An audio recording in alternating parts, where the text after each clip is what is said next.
Maybe it's time we retire the legacy. Ryan Whitaker didn't even look at me when he said it. He said it to the room, to the three strategic partners who had trusted me with their integration roadmaps for years, like I was outdated software. Then he finally turned. Casey's approach has become rigid. We're moving toward more agile leadership, effective immediately. She won't be leading any future integrations. A pause. Just long enough to make it sting. And HR will coordinate her transition out. Transition out. That's corporate for fired. And as I stood there under the cold lights of the conference room, I suddenly realized just how cold it was, colder than the weather outside. I wondered, what's the temperature where you are right now? And if you're still here, please leave your lucky number in the comments. Sometimes numbers are more important than people think. I'm Casey Reed, 47, Senior Systems Architect, 16 years inside that company. I designed the core transaction engine that processes 4.8 million transactions an hour without blinking.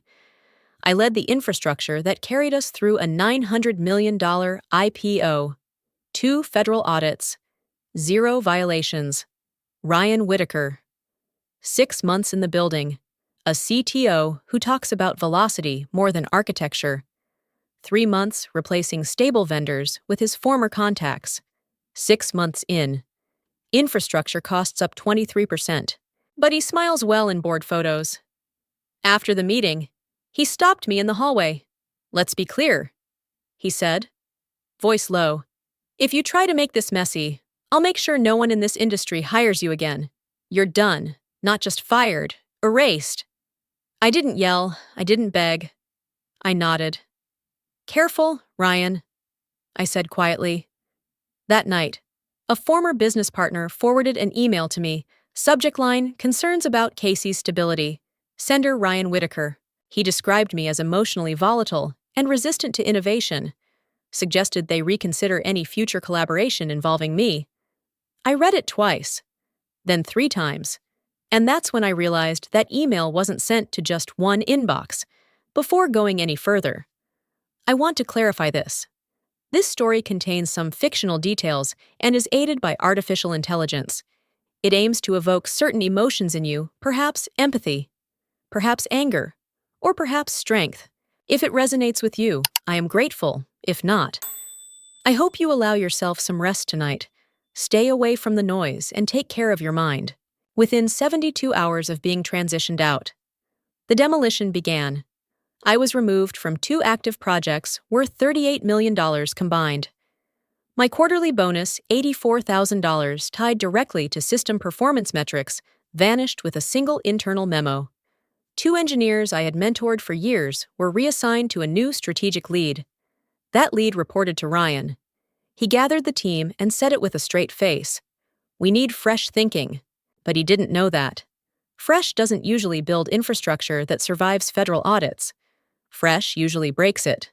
I went home and pulled up the employment contract they signed when they poached me from a competitor 8 years ago. Page 14. Appendix B. Mutual Non-Disparagement Clause. 2-way.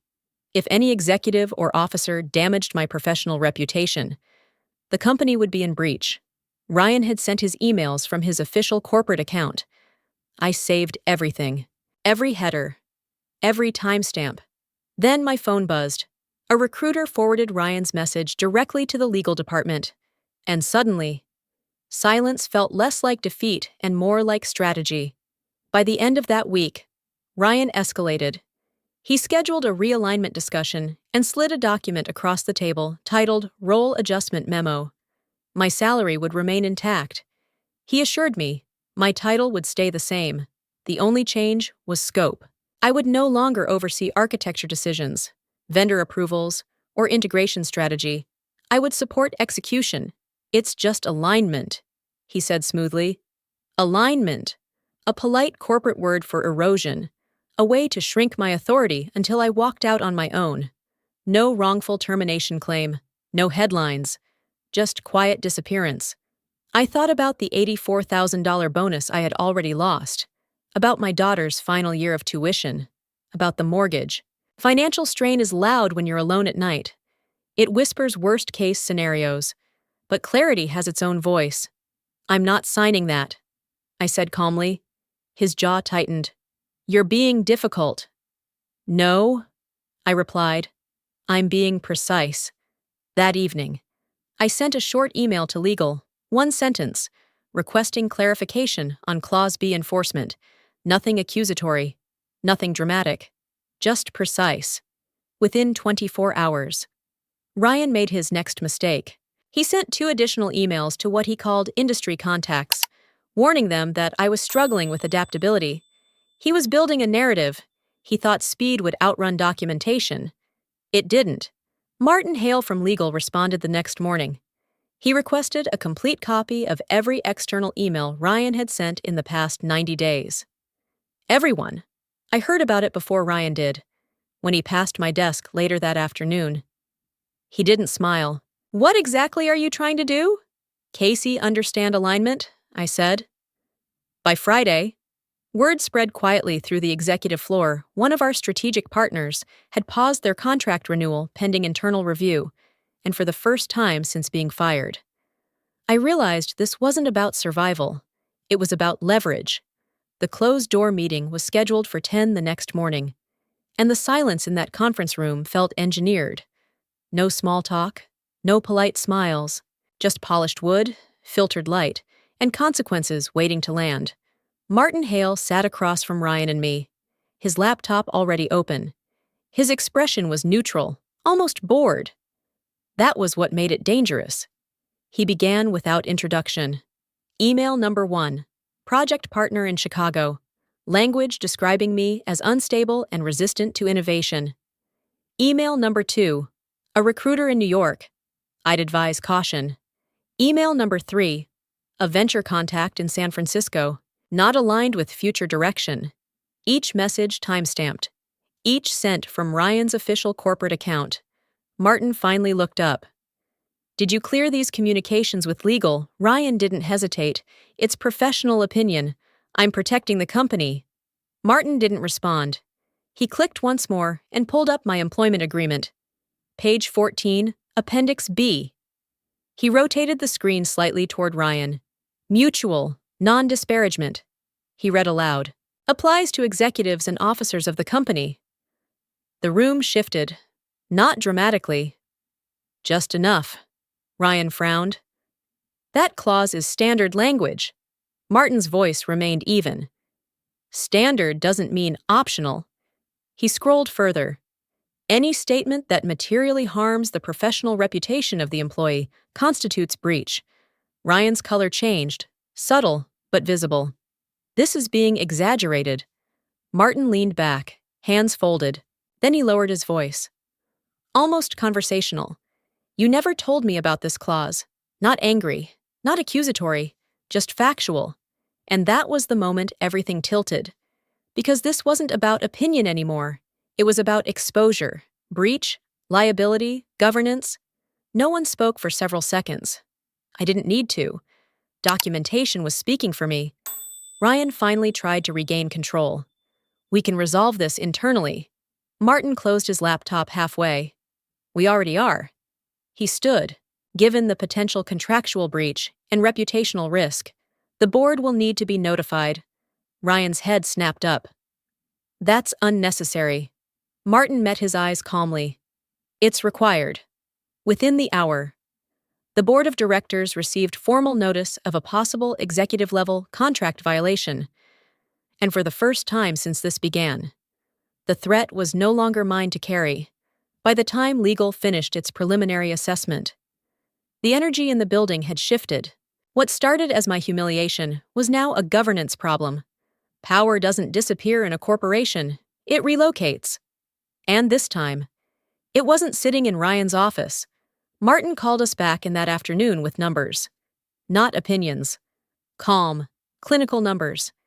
Estimated personal liability exposure ranges between $2.3 and $3.1 million. He said evenly.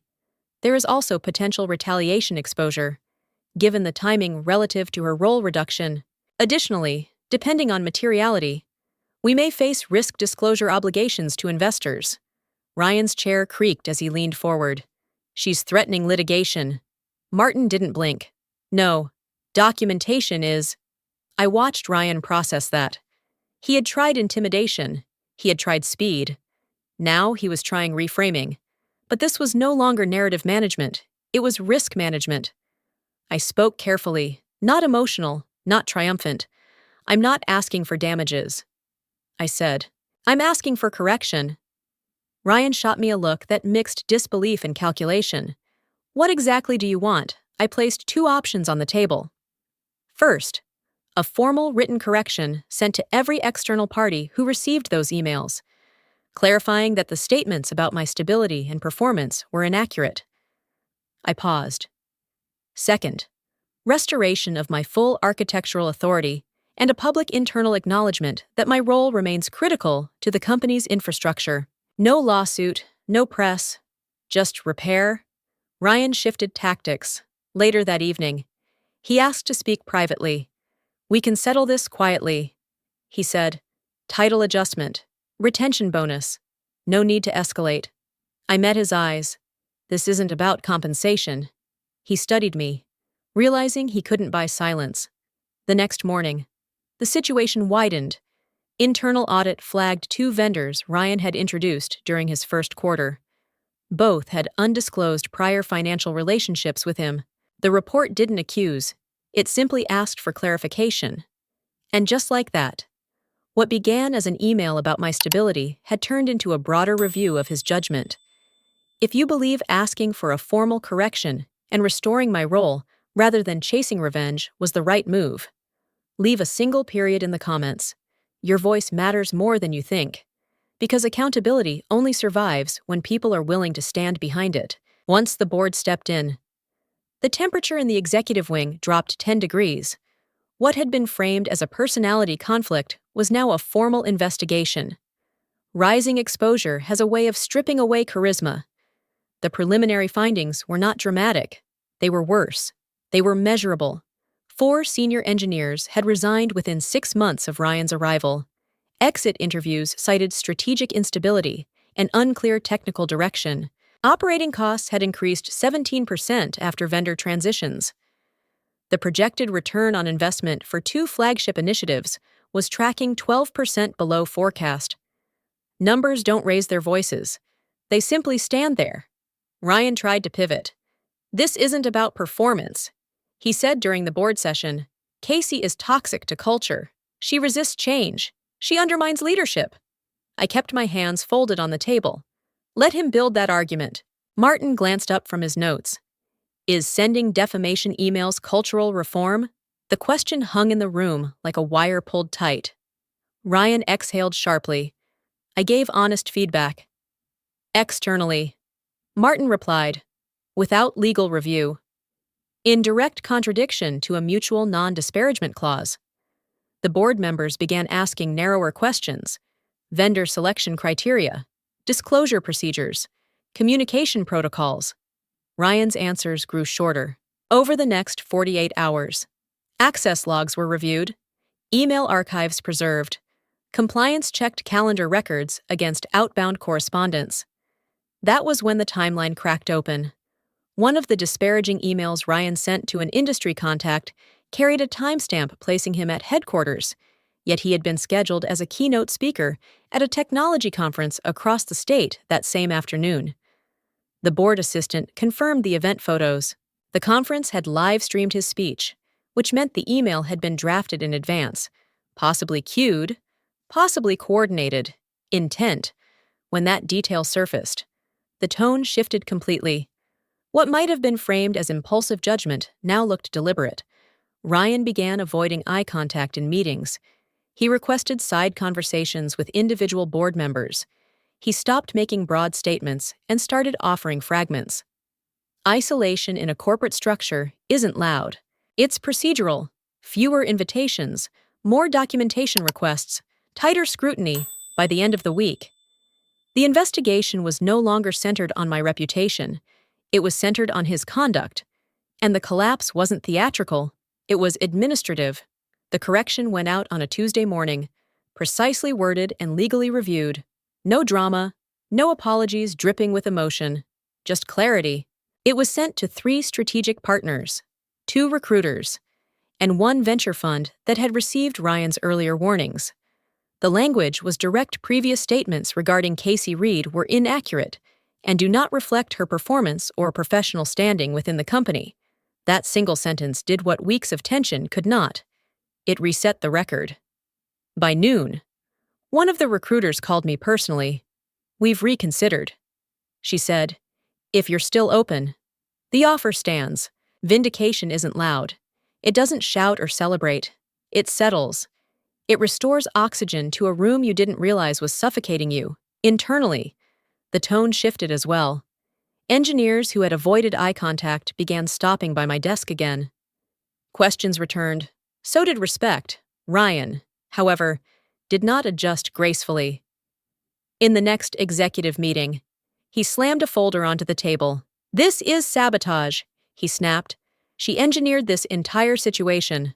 No one reacted immediately. Martin leaned back in his chair. Fingers steepled. "No," he said calmly. "This is governance." The distinction landed harder than any accusation. Governance meant procedure, documentation, accountability. It meant the system functioning exactly as designed. Ryan tried to reframe it again. "We're weakening leadership in front of investors." One board member responded evenly. "We are strengthening oversight." The room had changed. The gravitational pull was no longer around him. After the meeting, I learned something else. Quietly, without announcement, one board member had suggested the compensation committee review the performance and suitability of the current CTO. Not publicly, not yet, but formally. It wasn't a threat. It was a process. And for the first time since Ryan told the room I was legacy, I felt something steady replace the anger. Not triumph, control. The final hearing was closed to everyone except the board. Legal, Ryan, and me. No assistants, no observers. Just consequence distilled to its sharpest form. Ryan opened aggressively. "This entire escalation was orchestrated," he said. "Casey manipulated internal processes to undermine executive authority.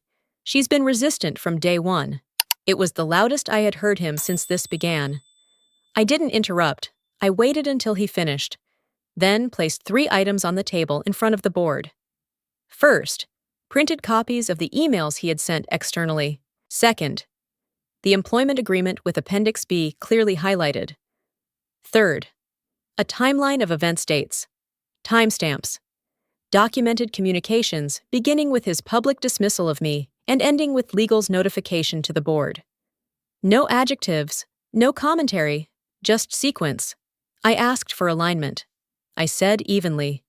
He chose intimidation. The room absorbed that. One board member flipped through the timeline slowly. Another reviewed the clause language again. Martin spoke only to clarify procedural questions. No one rushed. Ryan attempted one last pivot, even if mistakes were made. "This is disproportionate. Disproportionate to what a director asked quietly.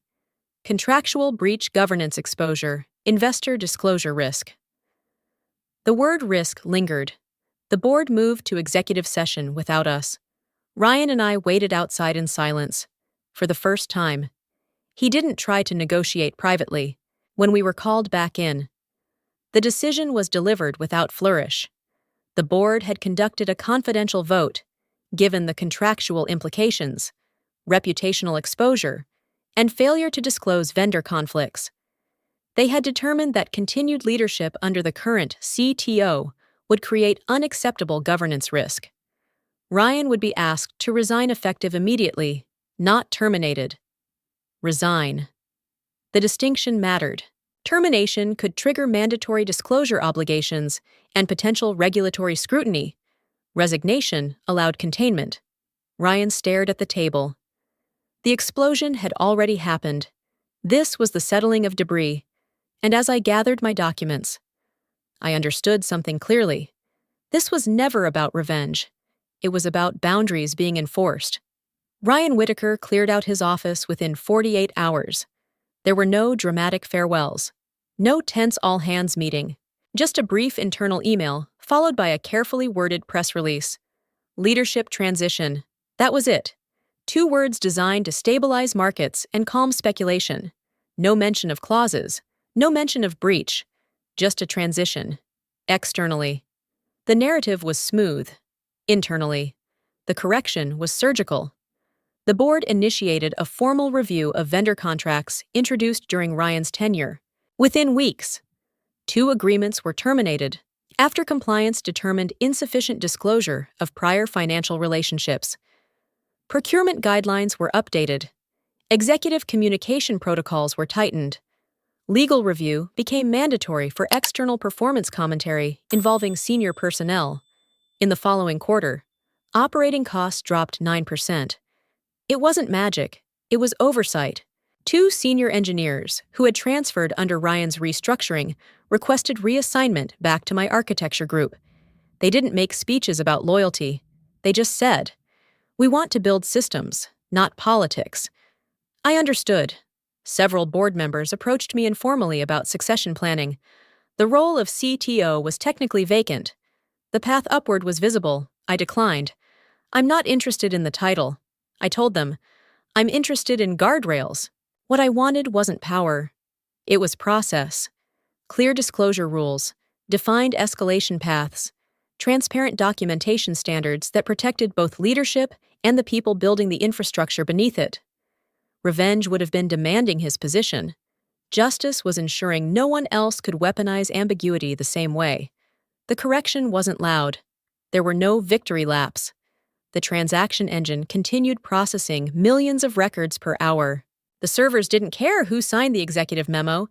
They cared about stability. A week later, the governance committee chair asked to meet.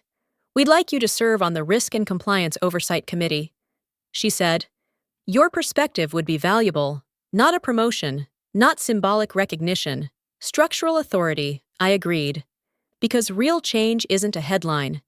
It's a policy revision that outlives the person who tried to break you. And in the quiet that followed Ryan's exit, the system began to look less fragile and more accountable. When everything finally settled, I realized something simple. Ryan tried to end my career, and instead, he triggered the one clause he never bothered to read. 3 emails, 1 appendix, 1 honest lawyer. That was the architecture of his collapse. He believed power meant controlling the narrative. He believed intimidation would move faster than documentation. He believed that if he labeled me unstable often enough, the label would stick. It didn't. I didn't win because I was louder. I didn't win because I outmaneuvered him socially. I won because years earlier, when the company recruited me away from a competitor, I insisted on clear contractual protections.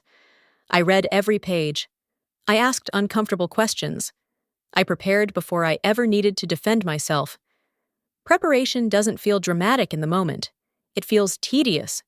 It feels cautious. It feels unnecessary until the day someone tries to erase you. Careers are not destroyed by authority alone. They're destroyed by arrogance, by executives who assume policy applies to everyone except themselves, by leaders who treat governance like a suggestion. Ryan thought he was eliminating a problem. Instead, he created a record. And when Martin Hale leaned back in that conference room and quietly said, "You never told me about that clause," I understood something deeper than relief. The game wasn't about revenge. It was about boundaries. In that whisper, the power dynamic shifted permanently, not because I attacked, not because I exposed him publicly, but because the system, when forced to function properly, protected what it was designed to protect. My reputation didn't survive by luck. It survived because I refused to surrender it. And in that moment, I knew the game was over. There's something I learned the hard way. Protection isn't paranoia. It's preparation. I didn't survive that storm because I was fearless. I survived because I paid attention when things were calm. I read the contract. I asked questions that felt uncomfortable. I insisted on clarity when everyone else just wanted momentum. And when pressure came, those quiet decisions became my foundation. What hurt the most wasn't being fired. It was being publicly diminished.